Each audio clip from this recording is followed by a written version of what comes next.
I thought I heard someone on the path coming from the lake. Had an idea it might be that guide of ours. Oh, Sam won't show up until morning. It's a 20-mile canoe trip from here to civilization. 5 will get you 10. Sam has a message for me. I thought you told him at the bank not to bother you. I did, but they'll bother me. Doctor. Yes, John. What would you do for $500,000?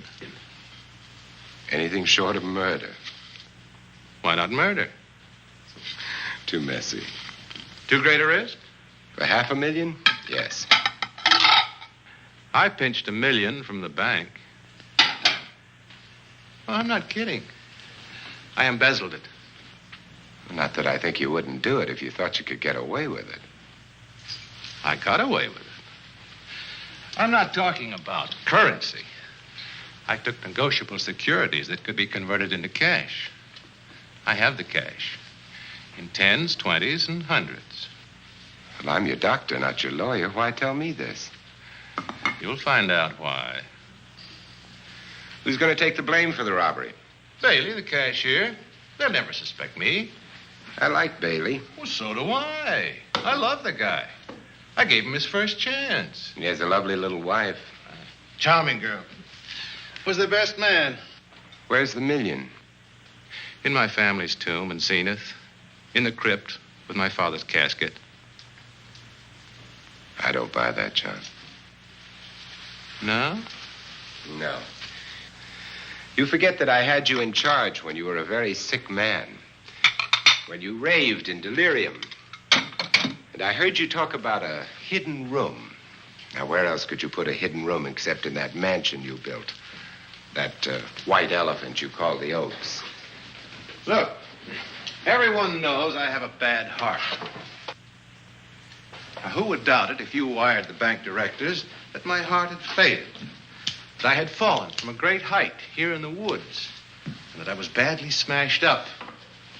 You could ship the body back for burial and instruct them not to open the casket due to the condition of its contents.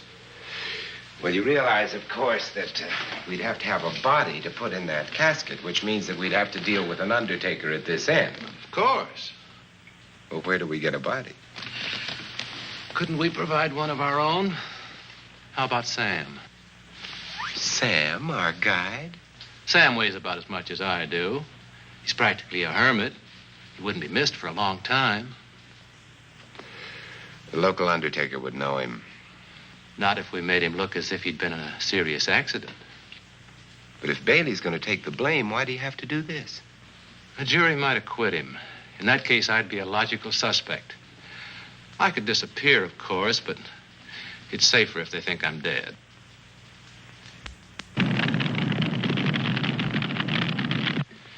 What if I don't go for this deal? In that case, it would be too bad. You mean you'd kill me? What else could I do? Now that I've told you about the $1 million, I'd say you were shot in a hunting accident. Now, look, Doctor, if you can find another body instead of Sam's, it's all right with me. There's $500,000 in it for you. I'll do my best. I smell smoke. So do I. What's that noise? Look, Doctor, the woods are on fire. It's coming this way. We've got to get out of here. Out the back way. We will. As soon as I provide that body we were talking about.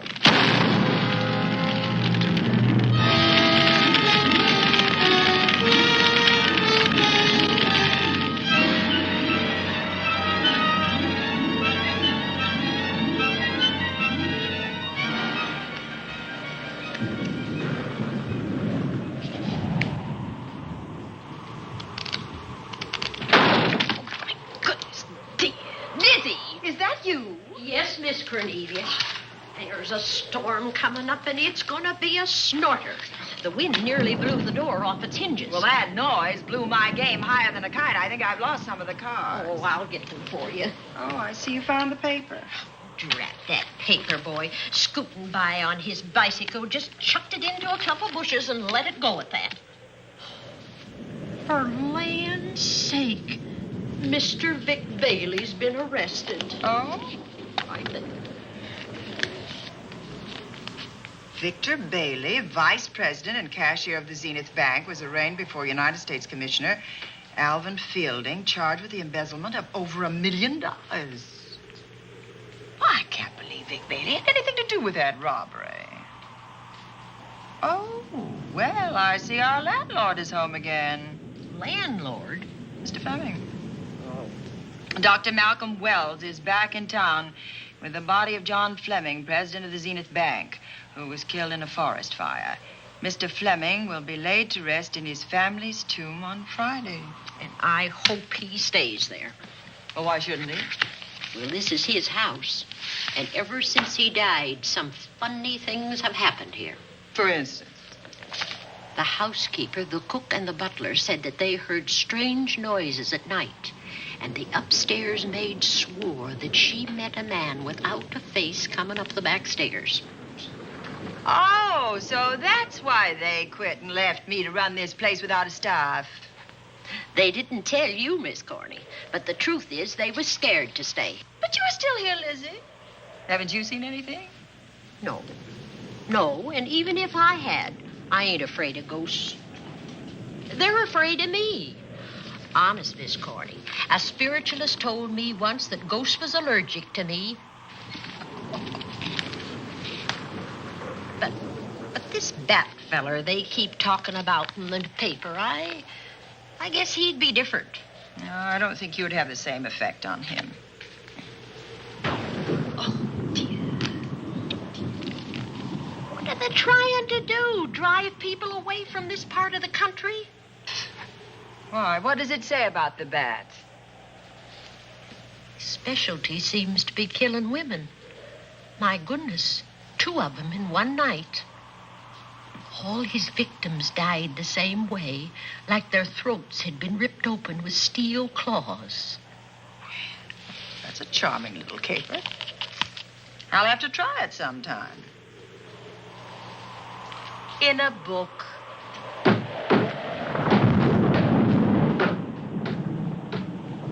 That ain't nothing, just something bumping against the house.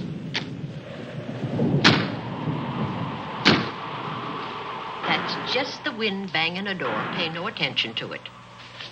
Listen to this. One of his victims, who lived for a moment after she was found, described the bat as a man without a face. Honest, Miss Corney, I think that woman must have been exaggerating.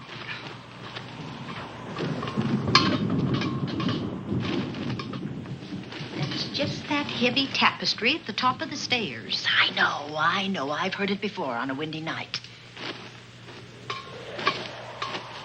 That sounds as if there was someone on the stairs. I know there isn't. At least there shouldn't be. There ain't. Them's just the noises you hear in any... Wind, I hope. There must be a window open up there. No, Lizzie. Let him lay. Let him sleep it off. I hope the power lines don't go down, put the lights out. Now, we'll check the windows in the living room and draw the curtains, and then we'll go to bed. Yes, ma'am.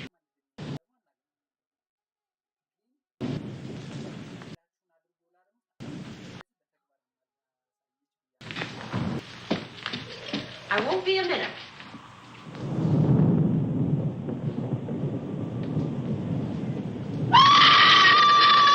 Gordy! Oh! What's that?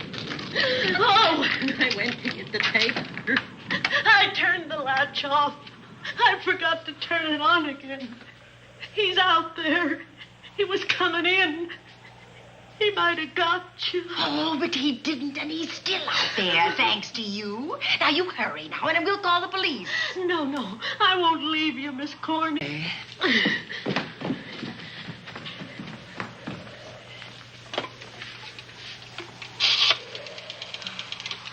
Operator?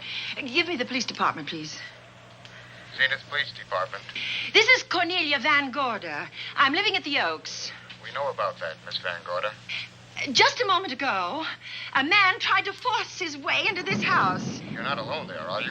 What about your servants? Well, I have none except my chauffeur, and he's away. He won't be back until the morning. Now, there's only 2 of us here tonight, and we're going to lock ourselves in my room. Now, if any of your men see anything, will you have them call me? I'll send officers over there right away. Oh, thank you very much. Come on, Lizzie. We're going to sleep in my room.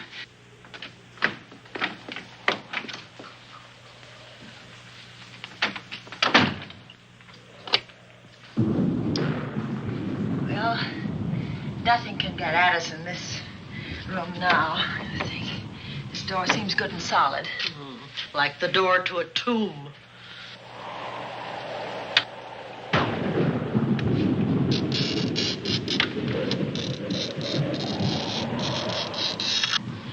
I think that couch will be comfortable. There's some extra bedding, you know. Yes, Closet. miss. Let's see now.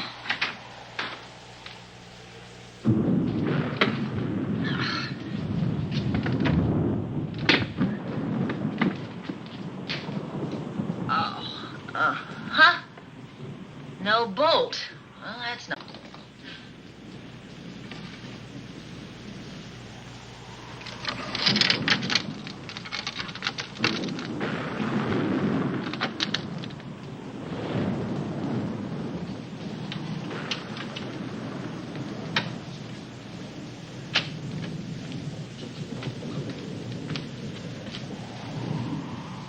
Wait. It's all right. I'll only be a second. Get in here. Get in here.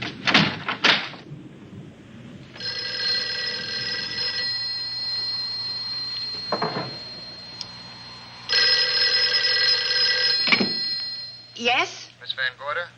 Yes? Zenith Police Department. There's a police car just outside your house, and the officers in it have reported that there's no sign... Well, the man's inside now. He's in the hall, just outside my bedroom.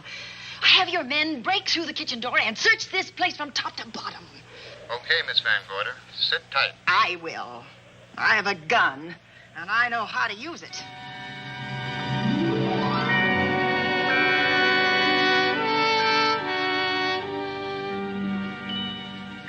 Oh, relax. Good job. They couldn't find anybody in here. But we both saw him, Miss Cornelia. All right. So he got away. But there are men on guard outside, so just try and get some rest. There's nothing can get at us here.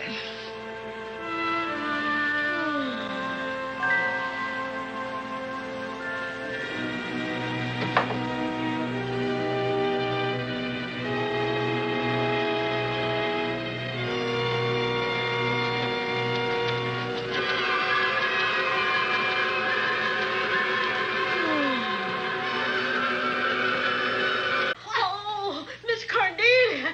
Miss Cornelia! What's the matter? Oh, nonsense. You've had a nightmare. Maybe I did. But there was a bat in it, and it bit me. And it flew in that closet. Oh, good gracious, Lizzie, you're right. Oh.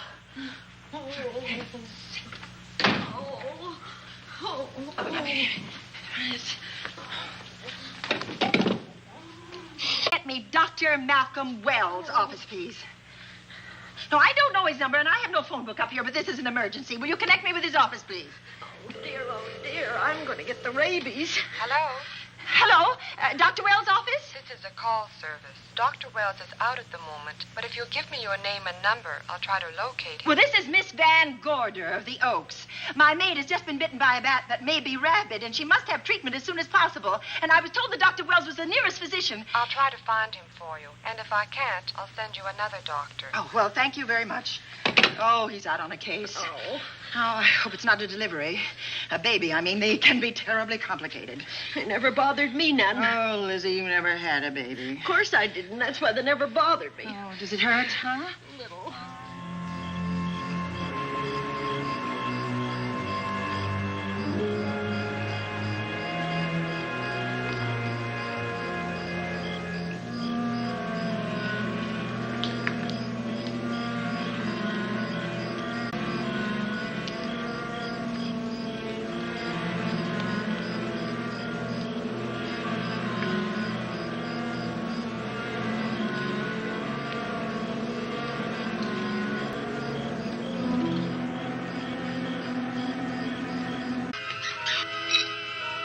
Wells? Are you there, Dr. Wells?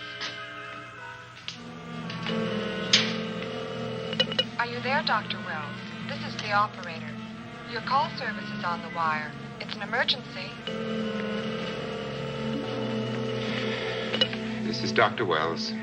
This is your call service, Doctor. Oh, hello. I was just doing an experiment. I left the receiver off. That's what I thought, but I kept trying. Miss Van Gorder's a bat, and she's afraid it might be rabid. What?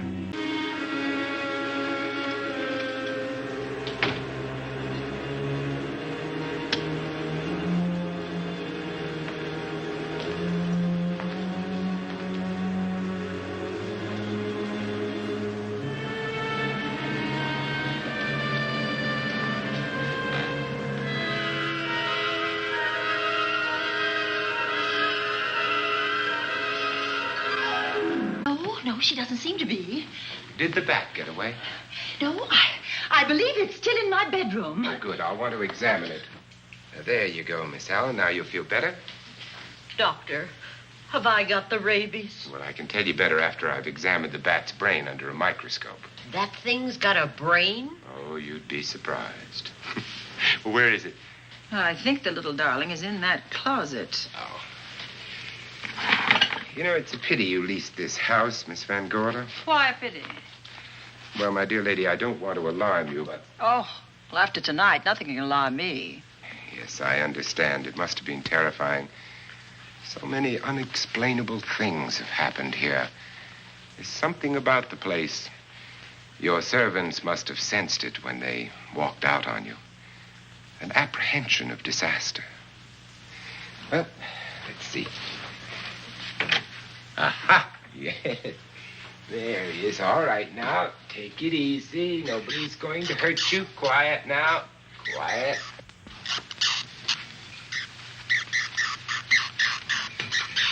And he looks quite normal. Doesn't seem to be sick at all. Oh, ain't that nice? I've been worried about him. Well, you should be. From his appearance, I'd say that he doesn't have any infection. In which case, you've had a narrow escape. Now, you take one of those tablets I left for you, and I'll guarantee you a good night. And I'll drop in on you tomorrow. Oh, thanks for everything, Doctor. Now, don't worry. I can find my way out. Oh, I know you can, but do let me help you. Oh, don't forget that once I'm gone, you'll have to climb those stairs alone. Oh, I'm all right. I'm armed now. Can you, shoot one of those things without shutting your eyes? Oh, Doctor, there are guns in every book I've ever written. I don't write about things I'm unfamiliar with. Lock the door, Lizzie. Good night. Yes, ma'am. Good night, Doctor. Accident? No, the wind blew him down. Oh. I think. Oh. Did you know that young Mark Fleming leased you this house without notifying his uncle? No, I didn't. Well, it doesn't matter now. John Fleming is dead, and Mark's his heir. But if John were alive, he would warn you to leave here, Miss Van Gorder. Really? Yes. It's been a tragic place for anyone who ever lived in it. Well, good night. Good night, Doctor. Who's out there? Nobody you need worry about, Doctor. Oh, it's Andy. That's right. Oh, good evening, Miss Van Gorder. Good evening, Lieutenant. Somebody sick here? My maid was bitten by a bat. Oh? A rabid bat?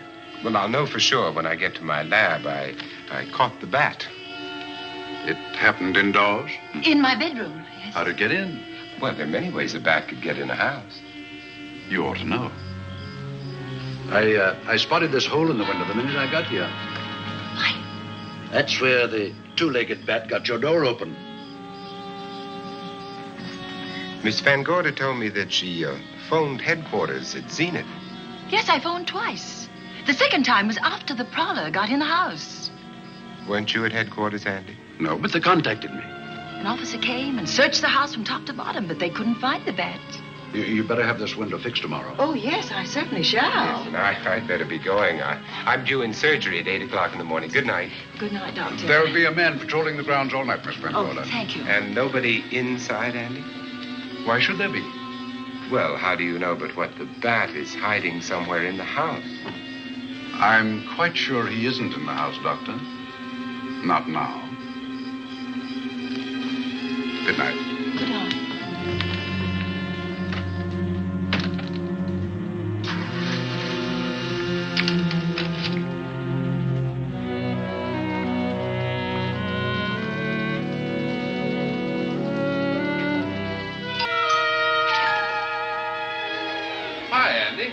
Hello, Mark. Well, congratulations. Real estate business must be picking up. New deal. How do you like it? Looks expensive. Are you squandering your inheritance? Oh, I haven't got it yet. Well, the paper says John Fleming left his entire fortune to you. Funny thing about that entire fortune is that we can't find it. No kidding. Oh, all Uncle John had in his bank account was a couple of $100. And his safe deposit box was empty. If we don't find that missing million, mine will be empty, too. How come? Those securities have been converted into cash. And if I can't find that cash, I'm sunk. Well, where are you going to look for it, Andy? Here in Zenith. Your uncle wouldn't take $1 million on a hunting trip, would he? You suspect Uncle John? Why, Andy, he founded the Zenith Bank. That'd be like robbing the family tomb. You think he wouldn't?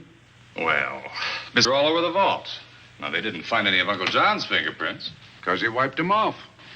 Can the defense prove that? They'll try to. Judy Hollander, Bailey's secretary, is a defense witness. And they believe her testimony will have a powerful effect on the jury. She has a powerful effect on me. Days. The pipe is no longer leaking. You mean it's dried up of its own accord? No, not quite. I packed the elbow. If Mr. Fleming